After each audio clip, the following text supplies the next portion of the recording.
with note-taking and record-keeping. So we hold this forum every year, and the purpose is to give the public an opportunity to learn about the progress of the program and give meaningful comment. Today, we're going to talk about plan year 2025 performance and then also program development since last year's forum.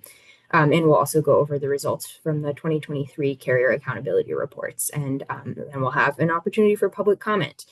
And I believe Amelia is helping out in the chat, posting the link to sign up for public comment.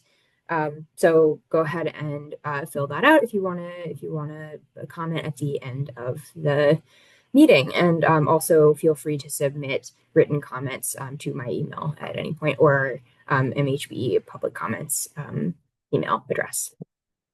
So to jump into the content here, just going to start by showing you the historical rate changes since 2025. The reinsurance program was implemented in 2019, and you can see the rate impact for the first 3 years of the program. Premiums went down by 35% overall for those first 3 years of the program, and then we've had kind of modest single-digit increases for every year since then, except for the proposed rates for 2026, which are 17.1%. That's not final yet, but that's what was filed. And so this is because right now the enhanced premium tax credits that have been in effect since the American Rescue Plan Act are set to expire at the end of the year. And so for 2026, we're anticipating that people will have trouble paying those higher premiums, and enrollment will drop off. But with the good news still is that Maryland's premiums are lower than U.S. averages, and they're still 17% lower than they were before the reinsurance program was implemented. Here you can see the impact of reinsurance on rate changes by carrier. So yeah, they would be much higher in general and also by carrier if it were not for the reinsurance program. And you can also see the breakdown of enrollment on plus off exchange enrollment by carrier. Here is a breakdown of that enrollment split up between on exchange and off exchange enrollment. So on exchange enrollment is up by 70% since 2019. And total enrollment is still up, but by a little less than that, at 66%. And this just goes to show that the huge enrollment gains we've seen in recent years are, the on exchange is the only way people can access those that enhanced premium assistance. And so we're seeing on exchange enrollment up more than off exchange, or more than overall. And enrollment in general would be 6% lower without the reinsurance program. This is about how much we see every year, the 6% lower enrollment for with the program versus without. So that's program performance for 2025. Moving on to program developments since last year, there are quite a few, and a lot of it is from the federal level. So first, I'll tell you about this marketplace integrity final rule. It was finalized in late June, and it does not have as many requirements for MHBE and other state-based marketplaces as we had feared that it might, but it would still, the provisions in it will still make enrollment more burdensome, restrict eligibility, make coverage less affordable, and ultimately discourage healthier folks from enrolling and resulting in a more expensive risk pool. The budget reconciliation bill also has a lot of impacts for MHBE. So I won't go into all of them, but similar to the rule, it adds a lot of enrollment burdens for MHBE. It codifies some of the provisions in the rule, and it also main point of it is to remove eligibility for tax credits for most categories of legal immigrants. It also does not extend the enhanced premium tax credits, and so they're still set to expire by the end of this year, unless something happens between now and the fall. And like I've mentioned already, their expiration will lead to a significant enrollment decline if we don't address it. So again, both of these things will affect enrollment, will reduce enrollment in Maryland, and represent a significant cost and operational burden to MHBE. So because these tax credits are expiring without any congressional action, we estimate that about 190,000 consumers on MHC will lose some or all of their financial support, and that's a big deal. And about 3/4 of our enrollment is subsidized enrollment, so a lot of people will be affected by this, and we estimate premiums will increase by about 70%. Fortunately, our legislature anticipated this change, or this, the loss of the enhanced subsidies. And so they passed a bill to require MHBE to establish a new individual subsidy program to mitigate the losses in enrollment caused by the loss of the enhanced subsidies, and to ensure that our market stays stabilized for the next couple of plan years. And there's contingency language in this bill. So if Congress does end up extending the enhanced subsidies, then we will not need to implement this program. So the reason we're talking about the state subsidy program during the Reinsurance Forum is because all of our state's affordability programs are funded through the same source, the state premium or provider assessment. So depending on what subsidy parameters we end up with, the young adult subsidy could be discontinued. It could be included in the broader state subsidy. And we don't have enough funds to fully replace the lost enhanced tax credits. And so we have been working with our actuaries and the Insurance Administration to look at many different options for how to design the subsidy program. Another factor I just want to mention is that the budget reconciliation bill also, I kind of glossed over this, but it really limits eligibility for tax credits for lawfully present immigrants. And so we estimated the cost to replace all APTC for this population, and it will cost over $150 million a year. So, and it was, this is also kind of fresh news. And so this isn't part of our current subsidy parameter modeling. As we are designing this, again, I mentioned mitigating the kind of reduction in tax credits, mitigating enrollment losses, maximizing enrollment. Those are priorities for the subsidy design. But again, because it's the same funding source, we want to consider the state reinsurance program and the funds necessary to keep that going, and to keep the program providing market stability through the end of the waiver period in 2028. As we talk about income groups and who we are deciding to subsidize, it's helpful to kind of keep in mind what incomes we're talking about when we're talking about percentages of the federal poverty level. So here you can just see some examples on this slide. An individual at 200% of the federal poverty line is making over a little over $31,000 a year. 400% looks like a little over $60,000 a year. And you can also see for 4 people what those incomes would be. And then another helpful piece of information is how many people do we have in these income buckets.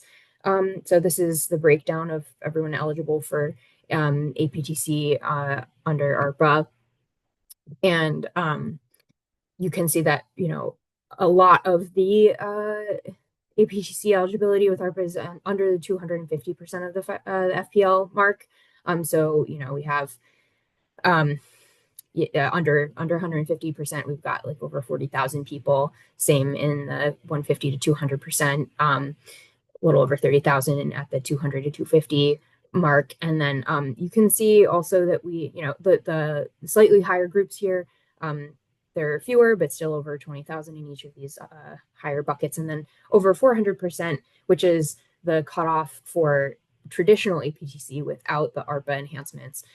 These people, yeah, these are the people who, once enhancements go away, they won't be eligible for any federal premium assistance. So as we're thinking about the subsidy program, we're thinking about the market impacts, the impacts on premiums, impacts on enrollment, the program cost, and then again, impacts on the reinsurance program and the reinsurance fund.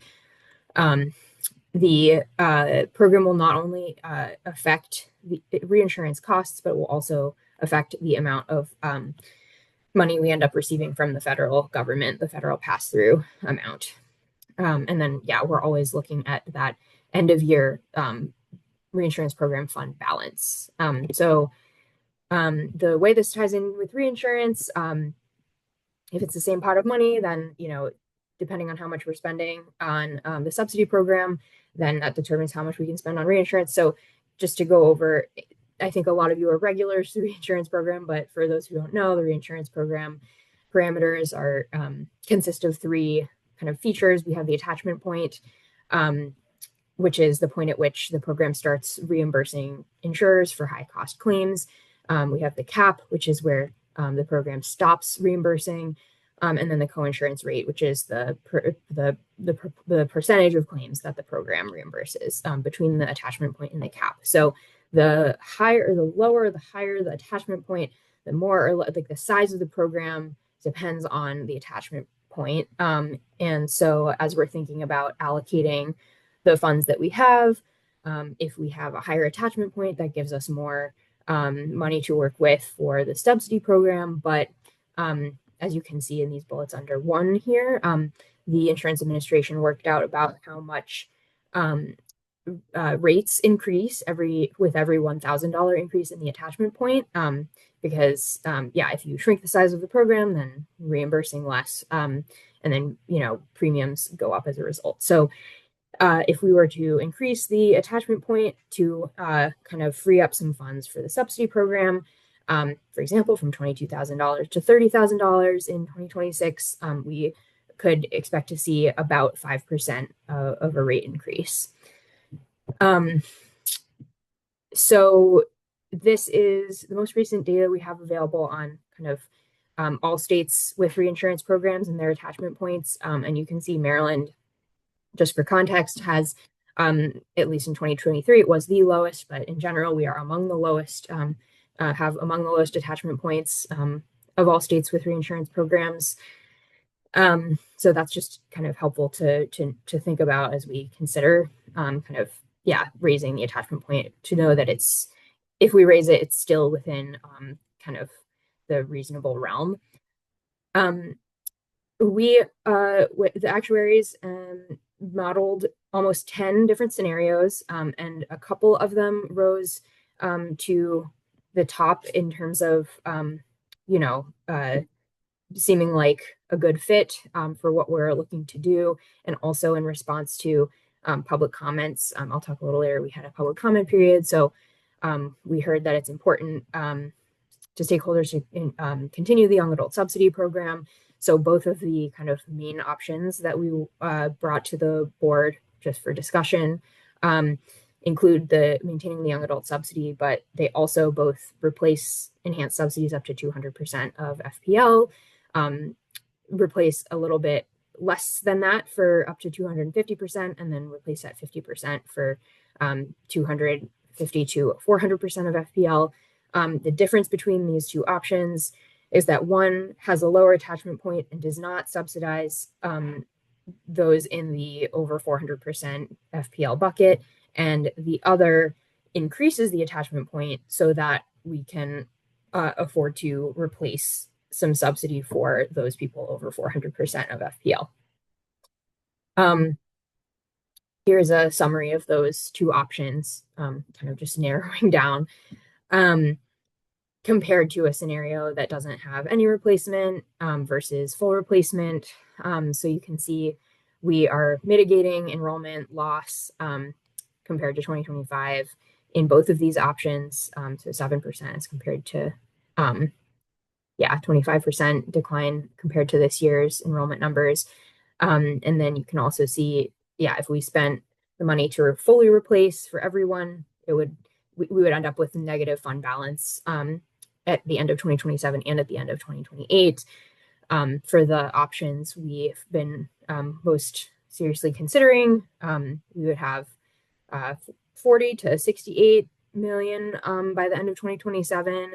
And then we'd be operating in the red by the end of 2028. But again, the board considered these, but neither of these are final yet. And in fact, more modeling remains to be done, and there will be more conversations about this going forward. And after the first round of modeling that we did, as I mentioned, did hold a comment period. And in response, so one of them, A1, was one that we had already modeled that people were able to comment on. And then in response to these comments, I'll go to slide 2 here, we developed what is now A3 to reflect some of the things that we heard from the commenters. So as I mentioned, neither of these parameters are final yet. And because the reinsurance program, and because the attachment point of the reinsurance program is so dependent on which subsidy design we end up implementing, the board will consider both of these items at a future meeting in August. And so normally also we would show you funding projections for through the remainder of the waiver period at the annual forum. And so I have instead kind of put together 3 different graphs depending on, and again, since neither of the subsidy options are final yet, the graphs aren't final either, but it just gives you an idea of what might, the changes that we're considering and how it would affect the reinsurance fund. So you can see here, if we didn't do anything for the subsidy program, we would end up with $4 million at the end of 2028. You can also see that in 2026 and 2027, the pass-through amount is not as much. And so it's notable that, we increase our pass-through funding in some of these other options. But regardless, the cost of the program will exceed the funds that we generate in each of those years, requiring us to draw down on our reserve funding, and that's what makes the end of year balance go down in the final years of the waiver period. So anyway, going back, this was the no replacement scenario. The orange line you can see, that's the combined reinsurance plus the state program cost. And then you can see the purple line, the end of year balance, kind of dipping below the $0 line there, showing a deficit in 2028 in both of these subsidy option scenarios. And then lastly, an update on the waiver amendment. So in January, we had our request to amend our waiver approved by the federal government. So this was pursuant to Maryland's Access to Care Act. We requested, or we applied to the federal government to amend our waiver to allow all residents to enroll on exchange and qualified health plans, regardless of their immigration status. This required a waiver of this particular section of the Affordable Care Act. And so we are currently evaluating how to proceed given all of the federal developments and operational concerns. So yeah, evaluating that. And so the next steps here are for the board to vote on the final parameters for the subsidy program, and then also reinsurance program parameters at an August meeting that has yet to be scheduled. And then I just want to go through quickly the 2023 carrier accountability reports. So the carrier accountability reports are, required. The MHBE regulations require carriers to submit these annually to kind of as a way to try and manage the costs and utilization of enrollees whose claims are reimbursed by the program and to try and contain costs. So we have data through 2023 now. So the carriers that are participating who are, offering plans on exchange for those years include CareFirst, Kaiser, and United. And United is only for 2021 and later. These reports collect a lot of information. We want to know about carriers' initiatives to manage costs and care utilization for enrollees whose claims were reimbursed by the program. We want to know the distribution of these enrollees who participate in the care management initiatives and those who don't. We want to know about the effectiveness of the initiatives as measured by estimated reduction in claims and utilization. We want to know about ways that the carrier is attempting to improve effectiveness, savings to the SRP, based on these initiatives, estimated rate impact, methodology, and population health initiatives and outcomes. We have 5 kind of areas of state population health interests, including diabetes, behavioral health, asthma, pregnancy and childbirth, and heart disease. And if you're interested in kind of the details of the reports, instructions, and templates, they're on our website on the Reinsurance page. So you can see here by carrier the number or like the breakdown of enrollees with claims reimbursed by the program and the share based on carrier, and then the program payments attributable to those enrollees, and then the percentage of total insurance payment for each of those carriers. So CareFirst has the highest enrollment with claims reimbursed by the program, and also highest payments from the program. And then this is not shown, but the largest population, the population that accounted for the largest portion of enrollment and payments are adults in the 55 to 64 kind of age range. So no carriers had asthma or pregnancy-related initiatives, but you can see here the breakdown of CareFirst and Kaiser's initiatives. And then United, they since they are newer and their enrollment was lower in 2023, we have a reporting threshold, and none of their initiatives met the reporting threshold, but they had some information to report on the programs that they're implementing that are that didn't meet the threshold, but that are still of interest.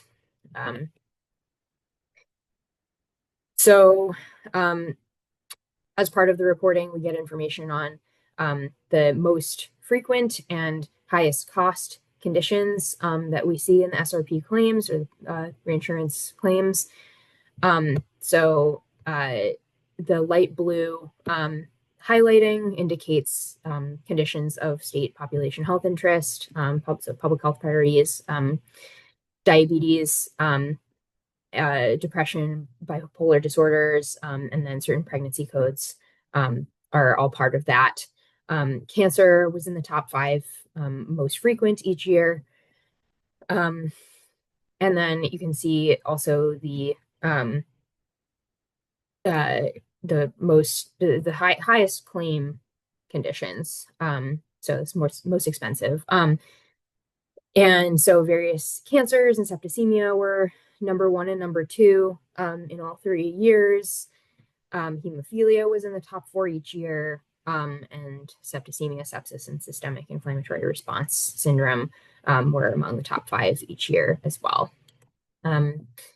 And now I would like to open the floor for public comments. Let me see if anyone has signed up for a comment. I think I need to stop sharing my screen in order to do that, though.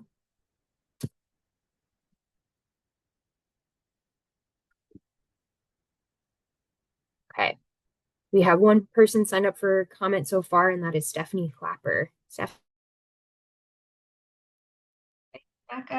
Stephanie Clapper, Deputy Director at Maryland Citizens Health Initiative. Our mission is quality, affordable health care for all Marylanders. And I would like to applaud the past success of Maryland's reinsurance program to stabilize rates. And as Maryland copes with destabilization due to the federal reconciliation bill and final rule impacting state-based exchanges, we commend the Maryland General Assembly and Governor Moore for passing legislation to create the Maryland State Subsidy Program. And we also commend MHBE and MIA for modeling how to design the program to stabilize premiums for low-income Marylanders and fully integrating the Young Adult Subsidy Program. The reinsurance program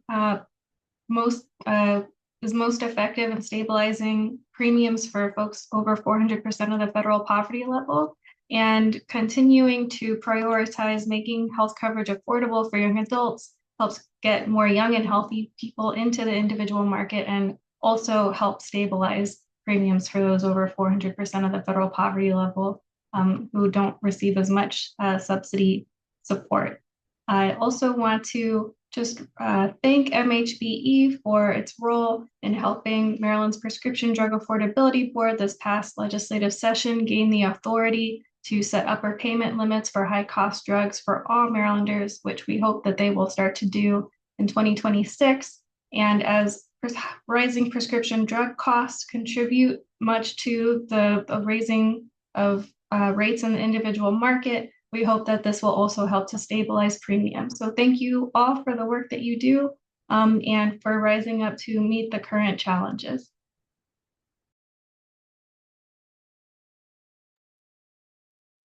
Thank you, Stephanie. Let me see if we have anyone else signed up. We do not. Would anyone like to speak up even if they have not signed up on the Google form?